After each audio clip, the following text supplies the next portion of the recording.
The year is 1592. Japan launched one of the largest amphibious invasions of the 16th century. Hundreds of ships, tens of thousands of samurai, an unstoppable war machine fresh from decades of civil war. Korea's armies collapsed. Its capital fell. Its king and his court fled north in panic. The nation stood on the edge of annihilation. But at sea, one commander would change everything. His name was Shin, and against impossible odds, he would become known as the Admiral who never lost.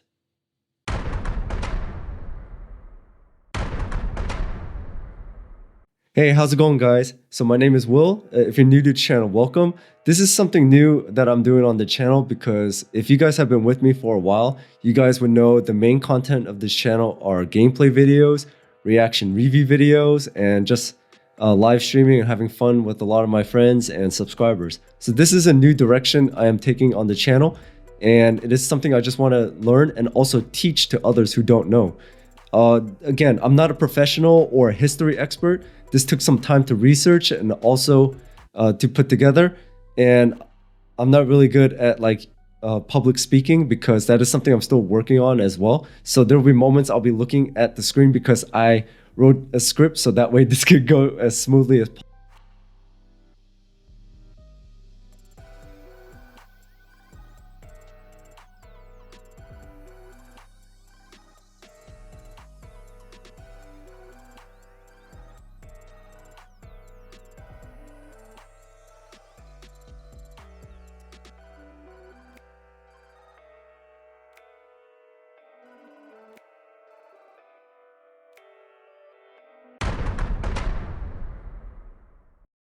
Shin was born in Seoul during the Joseon dynasty into an aristocratic family on April 28, 1545 to the Toksuyi clan.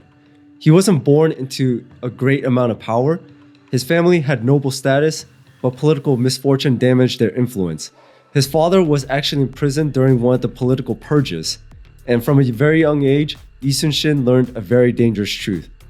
In Joseon, Korea, politics could easily destroy you as easily as war. As a child, Shin was serious and also disciplined already. He studied military classics, he practiced archery, and he built fortresses with his neighbors and his friends, and also, played war and organized them into defensive formations already. So he already displayed leadership qualities and skills at a very early age. And then he grew up a little bit, and now we are in his early 20s. In his early 20s, he started studying military arts a little bit more. Horseback riding, archery, and swordsmanship. And now this was actually kind of unusual for a son born into a noble family because at this time, military service was viewed as a very inferior occupation. Naturally, if you're born into a noble family, they would expect you to go and get a position that is more administrative, and also it's in the court, the royal court, because that way you can build connections with other clans, other influential people, including the king as well. So it was a much better because you're getting paid more, you'll have better access and connections, you could earn more favors, etc. So this was very unusual. And here's the reason why military was actually viewed as inferior at the time. So during the Joseon dynasty, which lasted from 1392 to 1910, every Korean male was obligated to serve 3 months of military service starting at the age of 16. Yes, you heard me correctly, at the age of 16. Many people think that Korean military conscription began after the Korean War. I thought that too, to be honest, but no, it was actually centuries before. The Korean War just made it longer, that's it. And now here's how the military service back in the Joseon dynasty worked. Every 5 years until you reach the age of 60, you had to serve 2 to 3 months every 5 years. So it was a rotational service. So imagine this. You just turned 16 years old and now you got to go and serve your military for 2 to 3 months. You do all that and then you come back and you could go back to your normal life. You could maybe go to school, you could go get a job, you could hang out with your friends and families, do all that. And then you reach 21 years old. You have to do it again, another 3 months. You could go back to your normal life, 5 years later, 26. You see how this goes. until you pass the age of 60, where you can't do it anymore. So that was how military conscription worked back in the Joseon dynasty. Now, the targeted demographic for this type of service was targeted towards more the farmers because of the corruption at the time. Elite families were able to avoid service completely because they were able to bribe the right people. And also on top of that, the taxes were a lot heavier on the commoners, so they can't pay their way out. So they had to serve. That is why the military service was looked down upon, because it was filled with so many people that had no noble status, no class, and no money. Now, fast forward, the year is now 1572. Lee Shin is still in his early 20s, and so not a lot of time has passed. Now, Lee Shin is taking his military examination to become a military officer. The military examination was carried out in 3 stages, which tested both physical and mental. The physical aspects of the examination were martial arts and a lot of stamina and endurance, and the mental aspect was deep academic knowledge. The number of candidates was started from 190 to 200 candidates, and the candidates were chosen from various provinces all across the country, and being chosen was already difficult. Passing was even more difficult. The first stage composed of archery, spear fighting, and mounted archery. This is where Lee Shin's spirit and character was first noted, because during the cavalry portion, he fell from his horse and broke his leg. Legend says that he actually dragged himself to a nearby willow tree.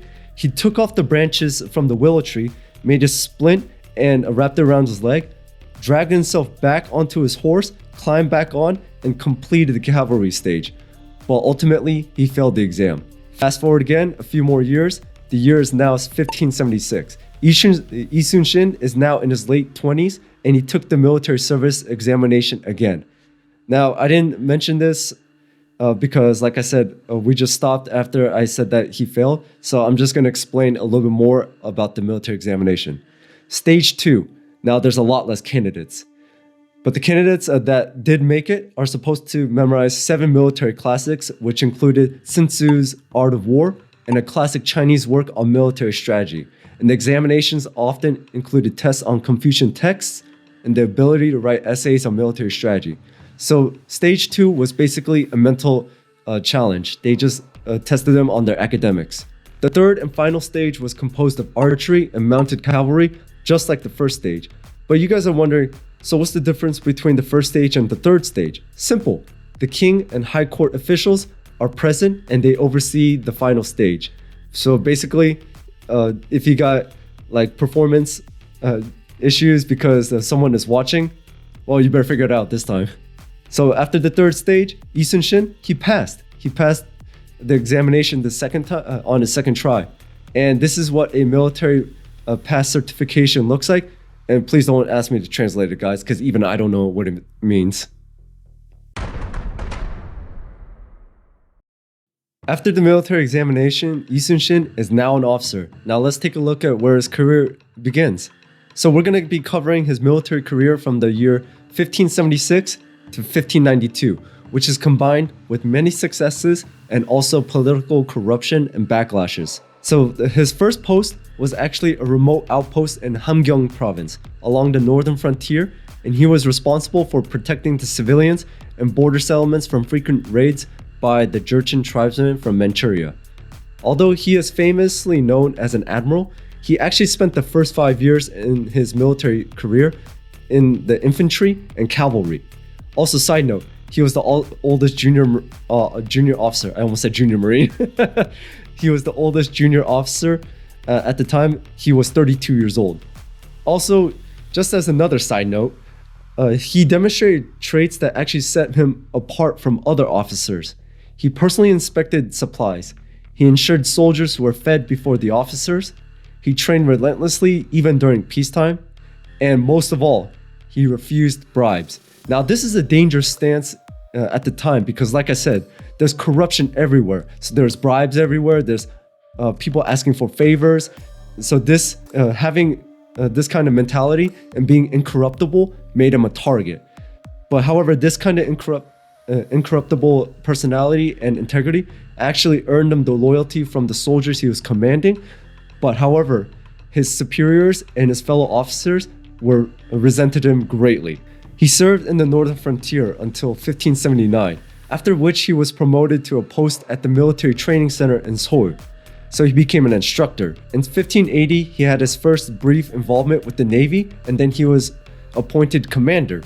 In 1582, this is where things started taking a turn. His strict adherence to regulations made him very unpopular with corrupt superiors. In February 1582, Shin was actually expelled from his military post, following a biased weapons inspection conducted by a man named Seoik. Seoik was another officer, and he held a serious grudge against Shin because Shin was constantly belittled by him because Seoik constantly asked for unearned favors, saying like, hey, can you help me out with this? Can you grant me this?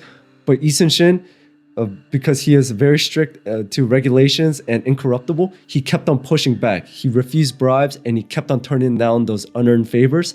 So Seoik saw an opportunity during this inspection. By using this inspection, he falsely accused Shin of unbecoming an officer and unfit for his post, saying the weapons are in poor condition, the fort's in poor condition, the barracks are in poor condition, and because of that, Shin was completely expelled. He was dismissed from the military for 4 months. After 4 months, Shin was allowed to return to service in May 1582. However, he lost his rank. He is now a junior officer. So he went from a commander all the way back to where he began on square one, as if he just passed the military examination. At the end of the year, his reputation for strict adherence to regulations actually caught the attention of a general. Now, this general was just like Shin. He abided the regulations, and also on top of that, he was incorruptible. So the general also requested Shin transfer back to the northern frontier in the Hamgyong province for the following year. Fast forward a little bit, 1583. Back on the northern border, Shin achieved a major victory against the Jurchen forces. Basically, what he did was he set out a trap and a bait, and he lured in the Jurchen forces, and he basically destroyed them. And also in the process, he captured their chief. This victory alone brought him significant attention from the royal court. Now you're thinking, wow, he's gonna get promoted again because he caught the attention of the royal court. Actually, no. Despite his success, Shin rising reputation made his superiors even more jealous. A man named Il, I'm sorry guys, if you guys didn't understand the pronunciation, but I'll put it on the screen so you guys can see how it's pronounced and what it looks like. But a man named Il, who is also a general and a higher rank than Shin, so he's one of Shin's superiors, was driven by jealousy and fear for his own position because he was afraid he would get replaced by Shin since he had a reputation for constant successes at the northern border. So what he did was he falsely accused Shin of desertion during a battle. As a result of these fabrications, Shin was stripped of his rank, he was imprisoned and subjected to torture. You heard me right, guys. He was subjected to torture. I mean, there was no trial, there was no evidence, but they believed Il because he is a superior, and also on top of that, like I said, corruption. Shin was eventually released. However, he was demoted to serve as a common soldier. So he is no longer an officer, guys. He went from officer to enlisted soldier. Personally, for me, I would hate that because it took me a lot of time and effort to become an officer. I have served both as enlisted as well, but going from enlisted to officer took a lot of time and work. College, physical fitness, OCS, which is Officer Candidate School, and it took me years to get to where I am. If someone just accused me of something falsely, took away my commission and says, hey, you're back to private, that would really mess with me. However, Shin, even though he is a common soldier, he served with bravery, pride, and dignity. Later that year, a personal tragedy struck. Shin's father unfortunately died. Following strict Confucian traditions and rules of the Joseon period, Shin was obligated to resign from his military post immediately. He entered a formal 3-year mourning period, which meant he would remain out of military service until the year 1586. In 1586, Shin returned as an officer in Hamgyongdo, so he's back on the northern frontier. During this time, he recognized that the post was severely undermanned and vulnerable to Jurchen raids. He repeatedly requested reinforcements from his superior, General Il. Yes, this is the same man who falsely accused Yi Sun-shin of desertion, and because Il still resented Yi Sun-shin, he constantly ignored his requests for reinforcements. In 1587, a battle occurred at Naktundo. I had to say that slowly, guys. Naktundo is actually an island in the Tumen River, where Yi Sun-shin repelled a massive Jurchen raid. The Jurchen killed many islanders and actually took over 100 captives, and Yi Sun-shin only managed to save a portion of those captives. And Yi Sun-shin, during the battle, was actually wounded in the leg. He took an arrow, which he actually removed himself without letting anyone know, because he was concerned that if his men saw their commander wounded, then it would demoralize them. And this was actually a principle that he literally took to his grave. However, once again, political backlash struck again. Yi Sun-shin's superior, General Il, again, blamed Yi Sun-shin entirely for the defeat. So basically, he shifted the responsibility and the blame all towards Yi Sun-shin, and guess what happened? Yi Sun-shin was arrested again, and this time he was tortured nearly to death. While many called for his execution, King Sunjo, who was the king at the time, of course that's why he's called king, spared him due to his past record, but stripped him of his rank completely. So he was forced to become an enlisted soldier again. I mean, this man literally, as a common soldier for the first time, he did his work really well, and he was pardoned and went back to officer. And now he went back from officer to enlisted again. And personally for me, that would make me want to quit because I can't do that. But as an enlisted soldier, Yi Sun-shin again showed great bravery and fight against the Jurchen raiders. And soon he was actually pardoned and restored back to becoming an officer. From 1589 to 1591, this is where Yi Sun-shin actually had some serious luck and success. Yi Sun-shin served as a staff officer and the king's personal bodyguard and messenger. In 1591, he became the magistrate of Cheongge, which is a small town, and this is where he was known for his fairness, and he eliminated local corruption completely. Then he had a very rapid succession and promotions. He received 4 major appointments, military appointments by the way, he was no longer magistrate, and each one was greater than the last. The first one, he became the commander of the Kosarijin garrison in Pyongan province, which was in northern Korea. Then he became the commander of the Manpo garrison in the same province. Third, he became the commander of the Wando garrison in Cholla province, which is in southwestern Korea, right there marked in red. Finally, he became the commander of the left Cholla naval district. The naval district is divided, it has a left and a right. You guys would see it on the map. The red is the left, and the one right next to it is the right. Of course, if you know your left and rights. Now you're thinking, how did this happen? I mean, he had like some serious bad luck. He was falsely accused. He was stripped of his rank multiple times. He was tortured. He was in prison. So how did he have this much luck and success? Simple. He had a very powerful patron. His childhood friend named Yoo Sung-yong. No, not him. That's an actor as of right now. No, not him. Yeah, there we go. That's him. His childhood friend Yoo Sung-yong became a high-ranking state counselor and was supported by King Sunjo greatly. So that's how he did it. So here's a life lesson, guys. Make sure to have powerful friends. So fast forward a little bit. Now there is actually a new threat looming towards Korea, and no, it is not the Jurchens this time. While many in the Joseon government remain in denial about a potential Japanese threat, Yi Sun-shin was actually convinced it is coming very, very soon. So what he did was he spent every single day preparing. For the Navy, he built coastal fortifications and stockpiled a lot of food and military supplies like swords, arrows, bows, cannons, cannonballs, gunpowder, everything. And also on top of that, speaking of cannons, he started mass producing more cannons and improved their range and accuracy. And this was really, really great timing because war was now coming to Korea. Just as a little summary, guys. So Japan has been in a state of civil war, internal civil war, by the way, for decades until Toyotomi Hideyoshi, I have to write that down because I forgot the name, also known as the Great Unifier of Japan, turned his sights toward the conquest of Ming China, not Korea, Ming China. His goal was first go through Korea without violence and then march into Ming China. So at first, Japan actually sent requests to Joseon Korea saying like, hey, is it cool that we could just march our armies through your lands? Don't worry, we're not going to attack. We're not going to do anything like that. Our target is China. And guess what happened? Joseon Dynasty of Korea refused their request, and the Japanese basically says, all right, you want to play that game? And Hideyoshi launched a massive invasion on the Korean peninsula. May 1592, Japanese forces landed at Busan. The city fell very quickly. Then the Japanese raced north towards the capital of Seoul, moving at an incredible speed. This is the Battle of Cheongju, the last major land defense before Seoul. And basically the entire elite Korean cavalry was annihilated by Japanese musketry.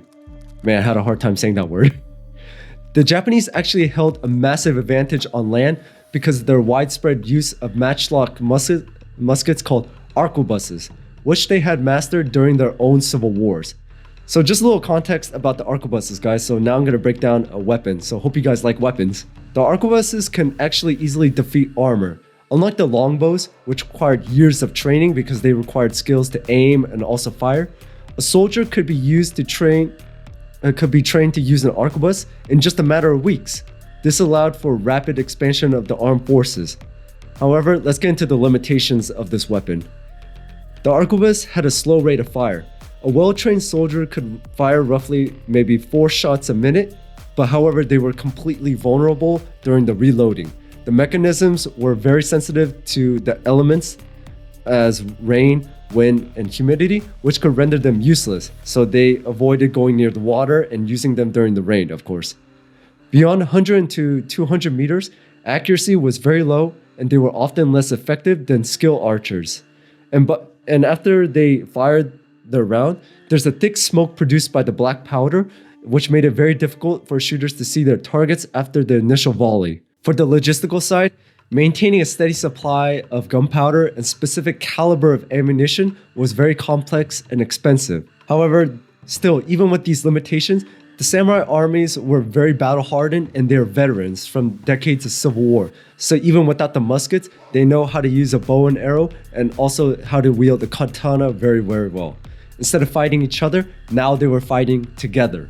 Now, city after city fell in rapid succession of the Japanese army, and soon Seoul was captured. However, before the city fell, King Seonjo actually fled the capital for the northern border near China. The Japanese occupied Seoul and only 3 weeks after landing in Busan, so they took over Korea in 3 weeks. The Joseon court was in complete chaos. However, one region was ready and has not been conquered yet. The Southern Naval Command under the command of Admiral Shin.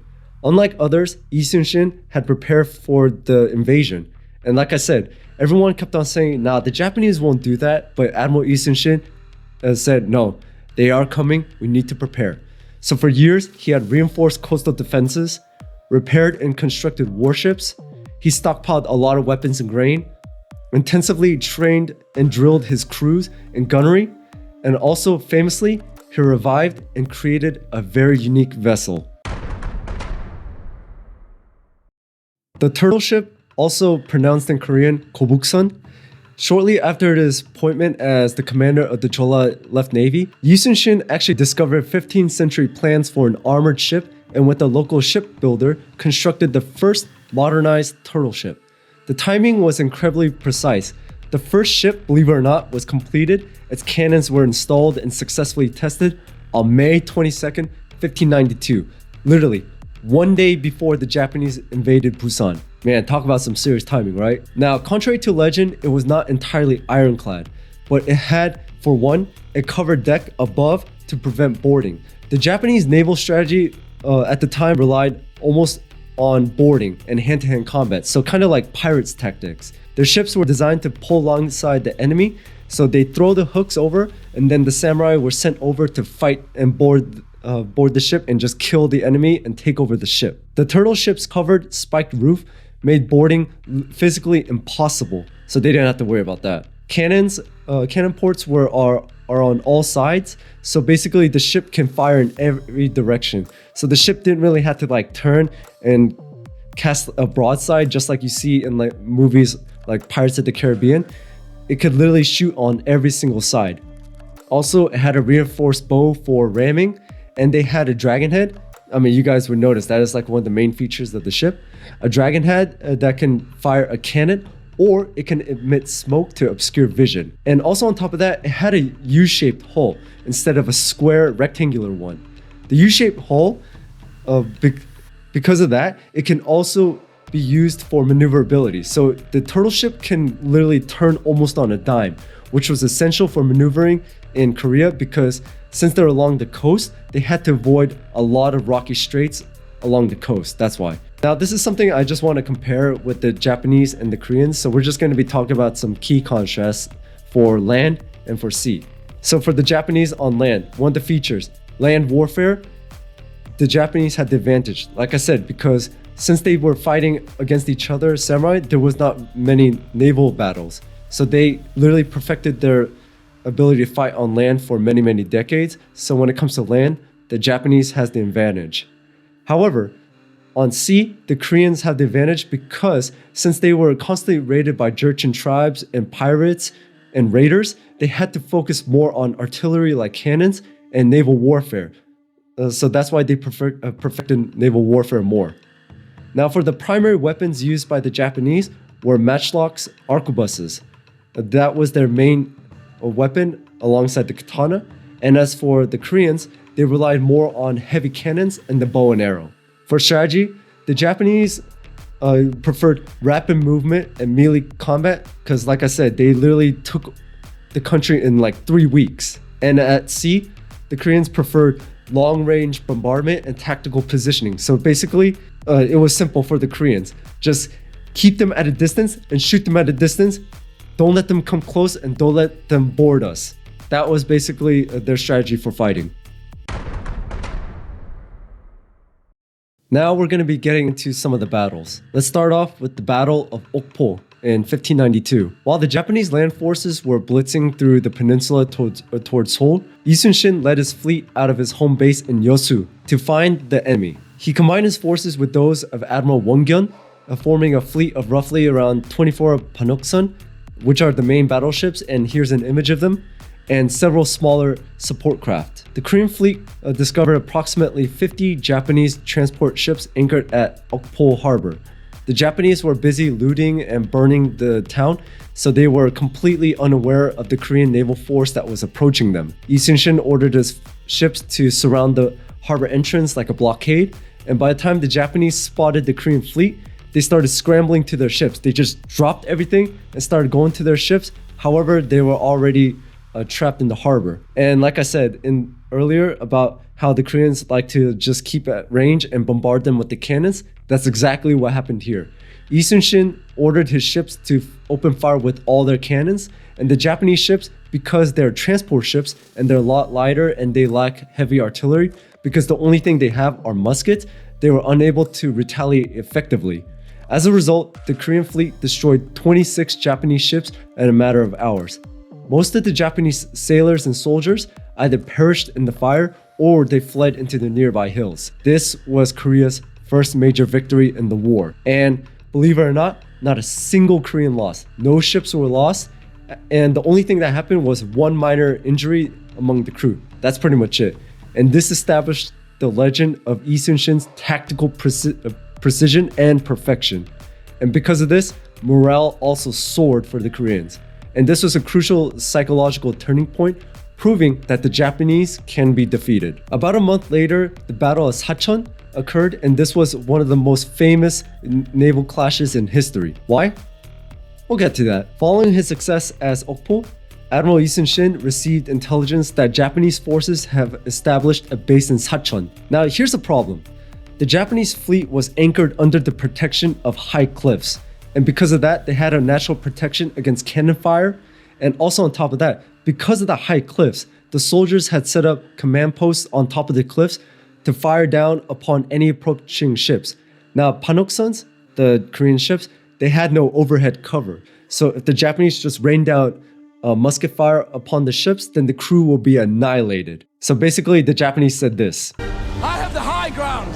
Seeing this, Shin had to utilize a new tactic. He basically did a lure tactic, kind of like the same thing he did with the Jurchen tribes many years ago. What he did was he actually feigned weakness with several small ships, acting like it's just a small force. He lured the Japanese ships into open waters.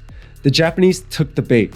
They were eager to fight and saw that it's just a small force that they could just overrun and take over, that they literally pulled their ships out of the harbor and gave chase out to the open waters. Once the Japanese fleet was out in the open water and away from protection of the cliffs, from musket fire and also protection that the cliffs can give them, Shin ordered his fleet to turn around and attack the Japanese. This was the moment Shin actually unleashed his secret weapon, the turtle ship.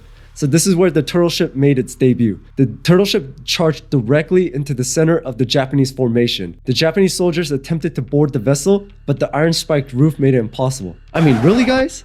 Personally for me, if I saw a ship coming at me and it had iron spikes on the ship, the first thing that's gonna come to my mind is, don't jump on top of it.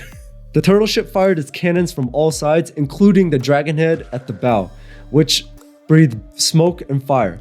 The Japanese formation shattered. The Korean fleet destroyed all 13 Japanese warships present without losing another one of their ships. During the height of the battle, however, Shin was shot in the left shoulder by a Japanese arquebus bullet. Just like the arrow wound that he sustained from the Jurchen tribe many years ago, he refused to show pain or seek treatment until the battle was won. So that way he would not discourage the men. And also story goes that he literally just took a knife and just dug the bullet out himself. Another month goes by. Hideyoshi ordered his top naval commanders. By the way, I had to write this down because I can't memorize these names. 3 naval commanders: Wakizaka Yasuharu, Kuki Yoshitaka, and Kato Yoshiaki, to join forces and destroy Korean fleet and kill Admiral Shin. Wakizaka was the one eager for glory and sailed ahead with 73 ships to find Shin without the other 2 commanders. But this time, Shin had a trick up his sleeve. Like at Sachon, he lured Japanese ships. Shin sent a small group of ships into the narrow straits to lure the Japanese fleet out into the wide open sea near Hansando. As the Japanese pursued the retreating Koreans, Shin's main fleet suddenly deployed into a U-shaped semicircle resembling the wings of a crane. This tactic was called the crane's wings. The Japanese ships found themselves surrounded on all sides. Shin ordered his captains to maintain distance and utilize simultaneous broadside cannons. The Japanese were packed tightly together, unable to maneuver or board the ships. As a result, the Japanese were annihilated. Out of those 73 ships, 59 were destroyed or captured. Thousands of Japanese sailors and samurai were killed, including several high-ranking commanders. Korean losses: not a single ship was lost. The aftermath of the battle: following this defeat, Hideyoshi issued a no-engagement order, effectively commanding his navy to avoid direct battle with the Korean fleet because of Admiral Shin. After his flagship was destroyed, Wakizaka famously fled to an uninhabited island. Legend says that he and his surviving men were so desperate to survive that they'd been literally eating seaweed for several days until the Japanese found them. Kuki Yoshitaka arrived shortly after Wakizaka's defeat, and realizing the danger, he and Kato Yoshiaki attempted to regroup but were ultimately pushed back by the superior range of Korean cannons. Kato Yoshiaki, just like Kuki, he was unable to salvage the situation once Wakizaka had charged into Yi's trap. He retreated and focused on defending Japanese-held coastal fortresses. So this is something I also put together because this was just something I analyzed, the 3 Japanese naval commanders, and I decided just to share them and what led to their defeats. So Wakizaka, since he's the one that was basically eager for glory, like he was eager to make a name for himself, saying, "I'm the one that defeated Admiral Shin, and everyone's gonna know my name." He went out there without the support of his other 2 naval commanders, so Wakizaka displayed impatience and arrogance, which led to his defeat.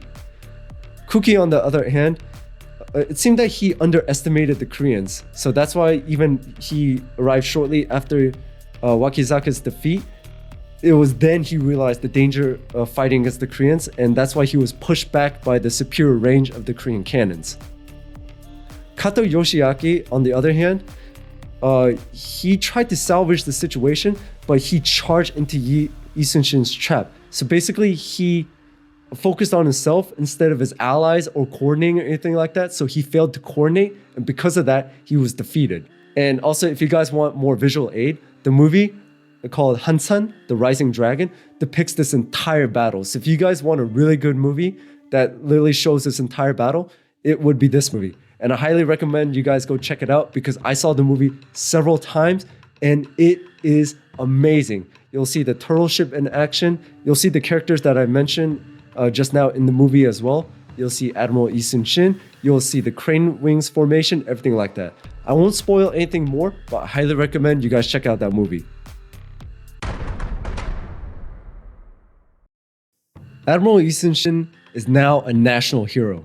But however, with success came political betrayal and extreme personal hardship. In September 1592, Lee Sun-shin launched a surprise attack on the Japanese headquarters in Busan after the events of Hansando. He destroyed over 100 ships in the harbor, effectively severing Japanese main supply line. In 1593, he was recognized for his extraordinary service by King Sunjo, and he was promoted to Commander-in-Chief of the Naval Force of the South. But after he was promoted, there was a 45-month lull period in the war due to peace talks. So for 45 months, there was no fighting, there was no war, or anything like that. Lee Sun-shin, at the time of that 45 months, turned his naval base into a self-sufficient production center and military fortress. He managed to get military farms set up. He produced salt and manufactured weapons within the fortress. So basically, this place can literally sustain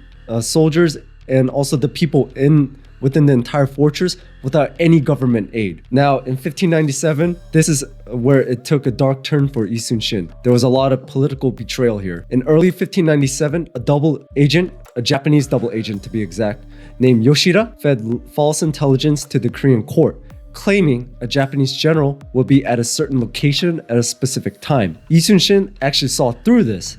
He saw that this is a trap because it is in treacherous waters, and he's like, this doesn't seem right. So he refused the order to attack. And guess what happened? The court saw this as betrayal and an act of treason, and because of that, Lee Sun-shin was arrested, brought to Seoul in chains, and he was brutally tortured almost to the point of death again for the second time. King Sonjo actually this time, instead of supporting him, initially wanted him executed. But however, because Lee Sun-shin is a national hero, he had many supporters that tried to convince the king to spare Lee Sun-shin's life. And the biggest supporter was his longtime friend, Yu Sung-yong. Again, no, not the actor. Move him out of the way. There we go. That's him. His childhood friend, as we mentioned earlier in the video, who was a high-ranking state counselor. At this time, he risen to the rank of prime minister. So now his best friend is a prime minister. Like I said, make sure to have powerful friend, guys. Lee Sun-shin was eventually spared, but however, he was stripped of his rank and forced to serve as a common soldier again. Earlier in his life, he was a junior officer, busted down to enlisted. He was a commander, and he was now busted down to enlisted. And this time, he was at the top of the naval rank structure, the chain of command. And now he went from the top of the ladder all the way down to the bottom of the ladder. And keep in mind, guys, he's pretty old, so I don't know if he could hold up with the fighting, but still, he held out. His replacement and rival, Admiral Won-gyun, was actually the one that he joined forces with at the Battle of Okpo. But however, Admiral Won-gyun had two characteristics. He lacked a lot of discipline, he was corrupt, and he actually lacked a lot of experience compared to Admiral Lee Sun-shin. So strike that, it was 3. And Lee Sun-shin actually constantly warned Admiral Won-gyun, this is a trap, this is a trap. However, Admiral Won-gyun was too prideful and he just ignored Lee Sun-shin completely, and he sailed aggressively, and this is where the battle at Chircheonyang actually took place. Man, even for me, the pronunciation is actually a little bit difficult too. So this is the Battle of Chircheonyang, and it took place on August 28th, 1597. And this was actually the most catastrophic naval defeat in Korean history and the only major Japanese naval victory of the Imjin War. So here are the factors that led to the defeat and the events that led to basically this total annihilation. A fleet of over 100 to 160 ships in the Korean fleet sailed out without any regard of preparation or any regard for the weather or sea conditions. So before the battle even began, on the way there, several ships actually drifted away due to the currents, and some of them were actually lost due to poor navigation. So just on the way there, the fleet got smaller and smaller. And after a minor skirmish against the Japanese near Busan, the exhausted Korean sailors stopped at a nearby island for water and resupply. But what they didn't know was that there was already a Japanese garrison stationed on the island. So they were ambushed by the Japanese land forces under the command of Shimatsu Yoshihiro, and the Koreans lost 400 men and several vessels. And now the Korean fleet is pretty much battered, their morale is really low, and they're just trying to survive at this point. So the fleet retreated to the narrow Chilcheonyang Strait near Goje Island, and Admiral Won-gyun anchored there for a week. And he was actually receiving reports that there are nearby Japanese castles, but Won-gyun, just like what he did to Lee Sun-shin, ignored the reports completely. On the night of August 28th, a massive Japanese fleet of over 500 to 1,000 ships, led by several commanders, including Wakizaka Yasuharu, from Hansando, launched a coordinated surprise attack on the Korean fleet. Now, because the Korean fleet is in a narrow strait, there was less room to maneuver, and they can't even escape at all because they're surrounded on all sides. So the Japanese closed in for melee combat and boarding, which is their preferred method of combat. And they neutralized the Koreans' advantage of long-range cannons. So cannons and everything like that was pretty much useless, so it was just sword against sword. The demoralized Korean sailors panicked, and the fleet pretty much just scattered into chaos. The aftermath of the battle. Virtually the entire Joseon Navy was annihilated. They started off with over 160 ships, and out of that, over 150 were destroyed, and they went missing. And this included all of the precious turtle ships. So basically, every single turtle ship is gone, and not a single one of them is part of the Navy anymore. Won-gyun fled to land, but was actually soon caught and killed by Japanese soldiers. Other high-ranking commanders also perished. Out of the entire Korean Navy, only 12 Panoksons, only 12 ships, escaped the slaughter by an officer by the name of Baesol. Remember this name, guys, Baesol, because it's going to be mentioned later in the video. This defeat handed total naval supremacy to Japan, allowing them to reestablish their supply lines, and also they can now reinforce their forces at Korea at will. In the state of pure desperation, King Sonjo reinstated Admiral Lee Sun-shin. Can you actually believe that, guys? So this king wanted Lee Sun-shin dead. He had him tortured almost to death, and now he just says, "Hey man, I'm sorry, you know what? Here, you're Admiral again." Can you actually believe that? The king believed that the naval war was pretty much lost because the fleet was annihilated. So he actually sent an order to Lee Sun-shin to disband the navy completely and say, "You and your remaining men will now be converted into the infantry, and you will be part of the army under the command of General Kwon-yeol." However, Lee Sun-shin knew that if the navy was abandoned, the Japanese would actually have an open sea route to Seoul and Ming China, which means the Japanese can now get around the entire Korean army and just sail straight to China, because the Korean Navy was the obstacle to prevent Japan going straight to China in the first place. Lee Sun-shin wrote this refusal orders to the king and convinced that a small disciplined naval force could still be an obstacle for the Japanese forces and still achieve victory. Now, this is actually a real quote from Lee Sun-shin. He told the king, "Your Highness, I still have 12 ships." So even in the face of overwhelming odds, Lee Sun-shin still believes that his 12 ships from the Navy could still have some chance of winning against the Japanese Navy, which number over 100. So this next battle that Lee Sun-shin is going to be a part of is Korea's last stand. If Korea loses this battle, Japan would have conquered the entire nation and start their conquest towards Ming China. So the question is, where will this last battle take place? 12 ships. The Korean Navy has been reduced to 12 ships after having over 100. And out of those 12 ships, there are no turtle ships against over 100 Japanese warships. Lee Sun-shin was now facing a dilemma even with his own subordinates. Many of the captains of the other battleships kept on begging Lee Sun-shin not to fight. This battle is futile. Please do not do this.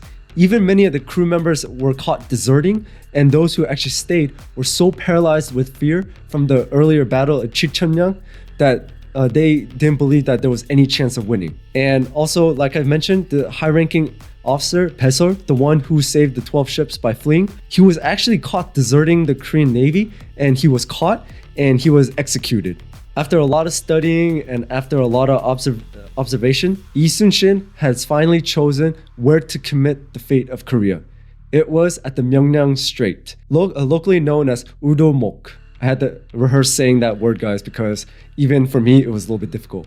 So the name Udomok is actually translated literally into the strait where the water cries. Why is it named that? Because the sound of the water crashing against the jagged underwater rocks and the speed of the current that was like smashing against the rocks actually created this terrifying howling noise that could be heard for miles. So it kind of sounded like a roar and a crying at the same time. And it is actually one of the most violent stretches of waters in the world. Not in Korea, in the world.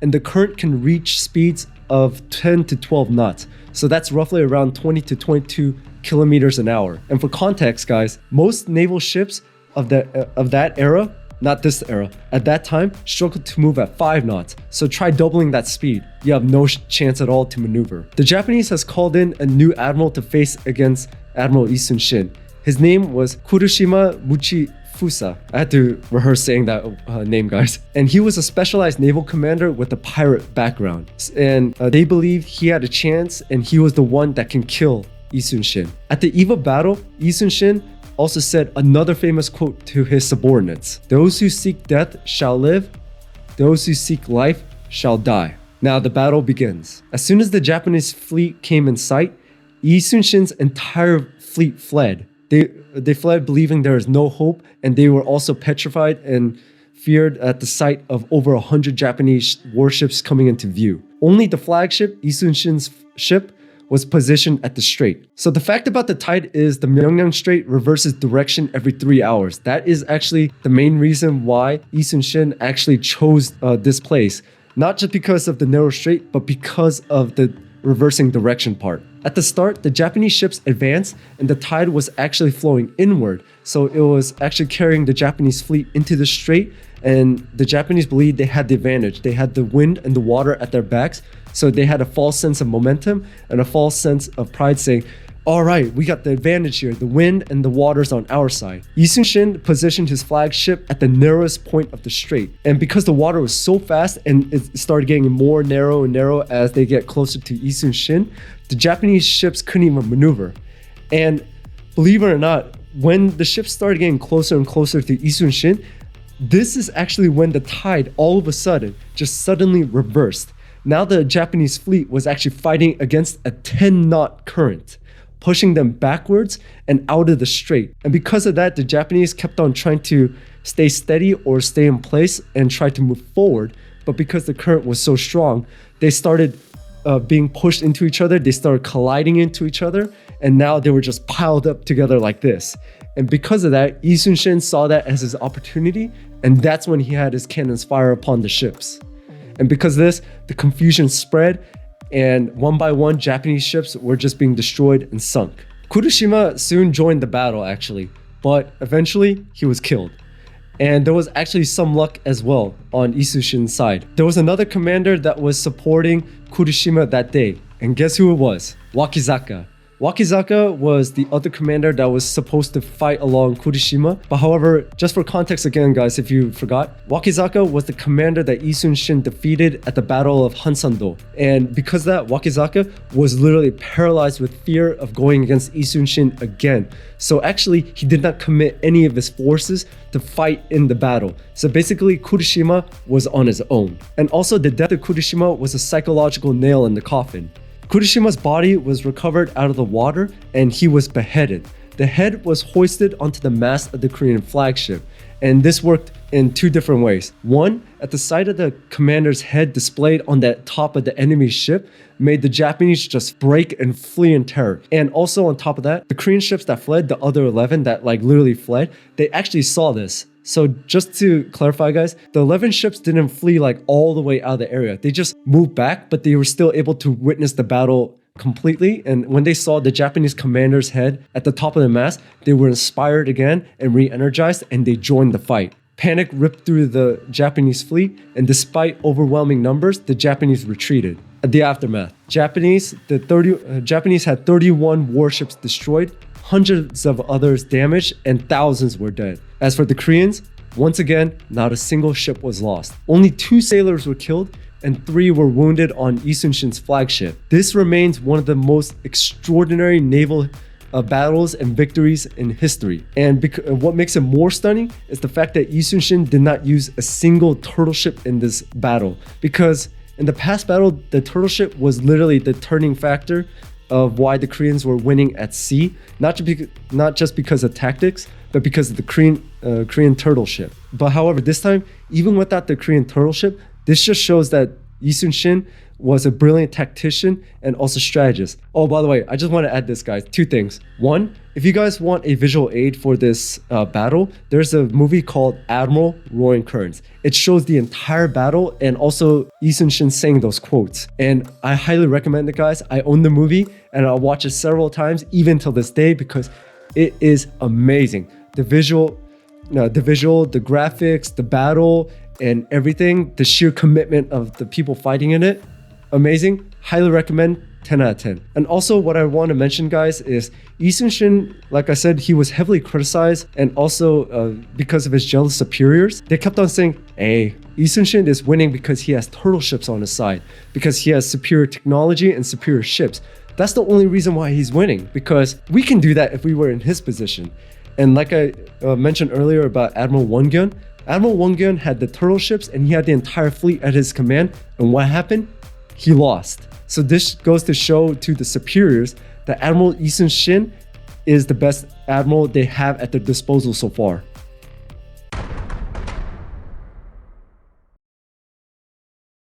So this time we're not going to be talking about a battle, we're actually going to be talking about Lee Sun-shin's personal life a little bit. So throughout the war, Lee Sun-shin actually endured immense personal tragedy. I mean, we already heard a little bit of it already, how he was demoted so many times, he lost his commission, he was in prison, he was tortured, he was backstabbed, a lot has happened. However, now we're going to be talking about his family a little bit. Lee Sun-shin's mother has also died in the war. And also on top of that, Lee Sun-shin has 3 sons. After the Battle of Myeongnyang, Japanese forces launched a retaliatory raid on Lee Sun-shin's family home in Asan.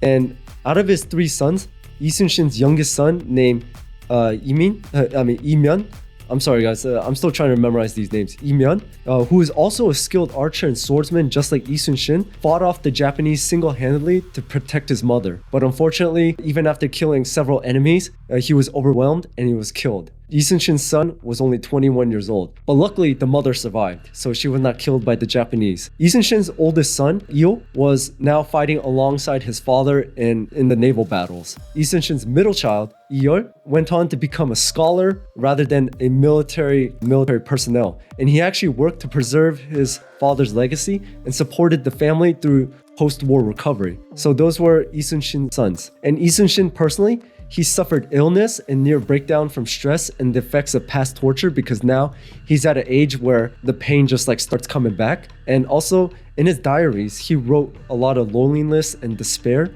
because he had a hard time trusting because his superiors and his peers kept on backstabbing him. So he kind of had a hard time trying to figure out who is actually friend or foe. That's why. And on top of that, due to all this, losing a child, being backstabbed, torture and all that, he never abandoned command. He was committed to save his home. He ate sparingly, he slept very little, and on top of that, he personally inspected damage after battles, and on top of that, he rewarded merit over status. So he was just like constantly awake and doing so much that he had very little time to rest. And this took a toll on his body over time. And because of that, his men was inspired by his example, and they trusted him with undying loyalty. I mean, they would literally follow him straight into hell with Lee Sun-shin.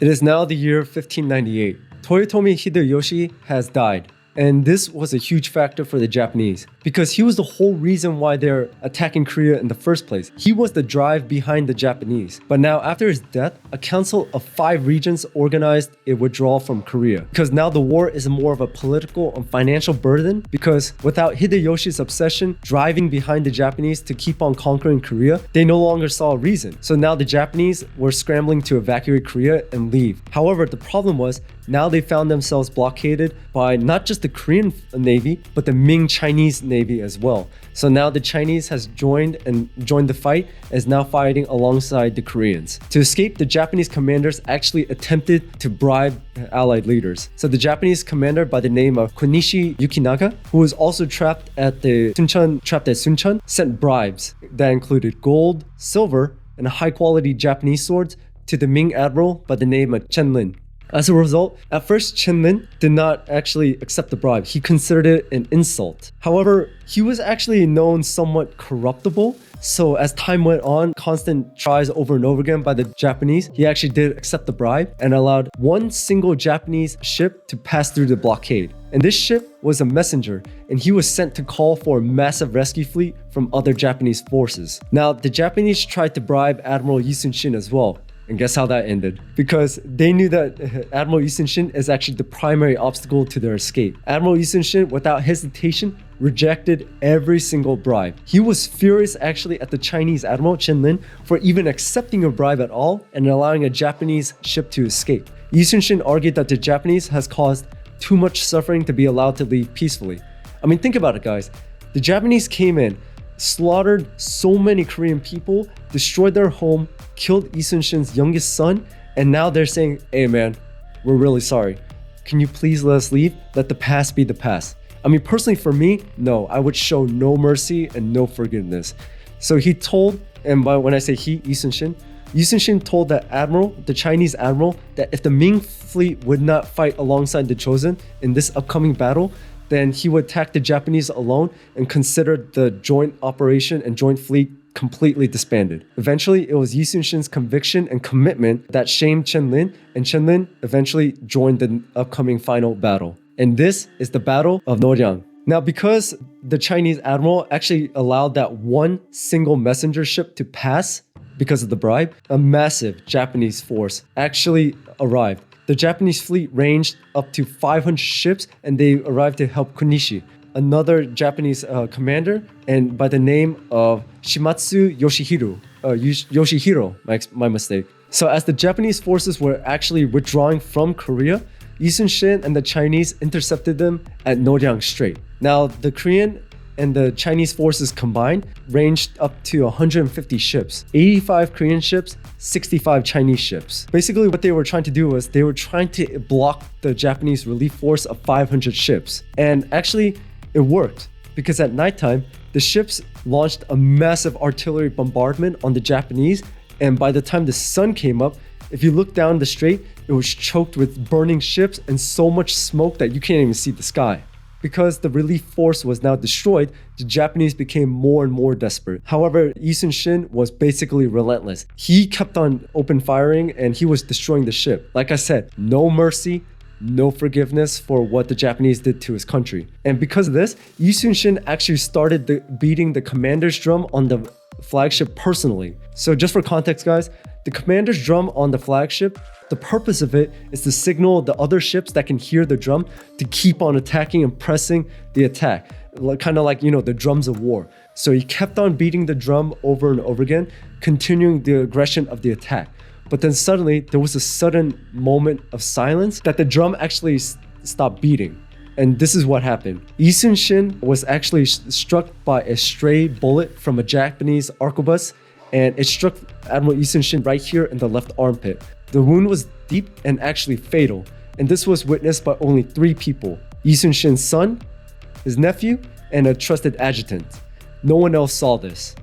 And when Yi Sun-shin was just slumped against one of the wooden walls of his ship, he told his son, and this is a quote, "The battle is at its height. Do not announce my death." And for that, his body was hidden behind shields and no one saw Yi Sun-shin fall. And his nephew, Iwan, actually put on Admiral Yi Sun-shin's helmet and armor and continued beating the drum as if he was Yi Sun-shin himself. So the fleet kept on fighting on, and eventually they won. The Japanese fleet was completely decimated, and the 500 ships that entered the strait, barely 50 managed to escape. Believe it or not, again, not a single Korean ship was lost. But unfortunately, the casualty was Lee Sun-shin was killed. When the battle finally ended and victory was secured, the news of Lee Sun-shin's death was actually released. The Ming Chinese Admiral Chen Lin was reported so shocked and devastated that he actually threw himself to the deck, beating his chest and wailing because he had grown to deeply respect Lee Sun-shin regardless of their past words and also their disagreements on the bribe. And he once called him a man who settled the heavens and the earth. And also on top of that, his men were completely devastated that their beloved admiral was killed.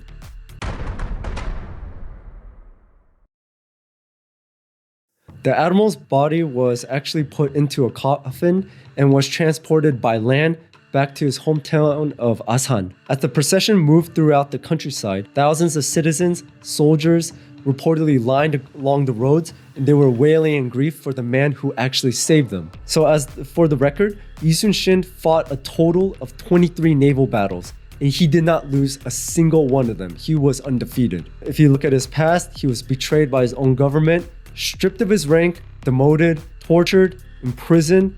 He was restored several times, demoted again, restored again, demoted again. He was outnumbered, outmatched, completely ignored by his request for reinforcements. He was constantly backstabbed by his peers and superiors. He was grieving for the loss of his son, and also he was suffering from health issues, and he was exhausted, but yet he stayed committed and unbroken to the cause of saving Korea. Today, if you look, there's actually a statue of Admiral Lee Sun-shin that stands in Seoul, and also his diaries are actually studied worldwide. And also naval academies also analyze his tactics because it has been proven because he was undefeated, so now they're using his tactics to train as well. Not because he's lucky, not just because of his commitment that made him a great admiral. It was something that he understood and that was timeless. And I wrote it down so to make sure I say it correctly. Preparation wins wars before they begin. Integrity builds loyalty, and discipline will always defeat chaos. So when Korea was collapsing, when the king fled, the court did not do anything, and many generals and admirals were just losing battles left and right, Admiral Lee Sun-shin did not panic. He stayed disciplined, he stayed calm, he prepared, and because of that, he is the man who saved Korea. And in doing so, his name will always go down in history as the admiral who never lost. So that's going to be it for this video, guys. So hope you guys enjoyed the video of learning about Admiral Lee Sun-shin and a little bit about the Imjin War. And again, this is my first time doing it, so I did make a few mistakes throughout this video. I am trying really hard to get better and practicing a lot more. But hope you guys still learned a lot from this video about Admiral Lee Sun-shin and the Imjin War. I actually learned a little bit more because, like I said, I didn't know about the military conscription and just a few of the battles here and there. So I really enjoyed and had a lot of fun making this. If you guys want to see more videos about history or anything like that, please put it down in the comments below. But like I said, my targeted goal of teaching you guys history is Korean history. So figures, military battles, wars, things like that. That's going to be the main goal of what I'm going to be talking about and teaching because in my opinion, I don't think this side of history has been taught or being shown to the world that much. So besides that, hope you guys enjoyed the video. I really enjoyed doing this and hope you guys are looking forward to more of them. Again, please, I'm asking you to show a lot of support. Just hit that like button, subscribe, and comment. It will make all the time that I put into the animation, visual aid, and the script that I spent 6 hours working on worth it. So besides that, thank you guys for tuning in. Thank you guys for watching. Hit that notification bell so you know when I drop more videos. Also, shout out to all my members, subscribers, viewers. You guys are amazing. Thank you so much for your support, guys. I really do appreciate it. And if you guys want to be part of the Discord community, the link is in the description below.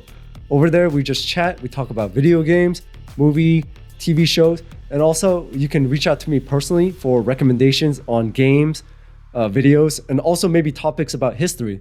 And it's a really good way to reach out to me. But besides that, thank you guys so much for tuning in, and I'll see you guys next time for more history.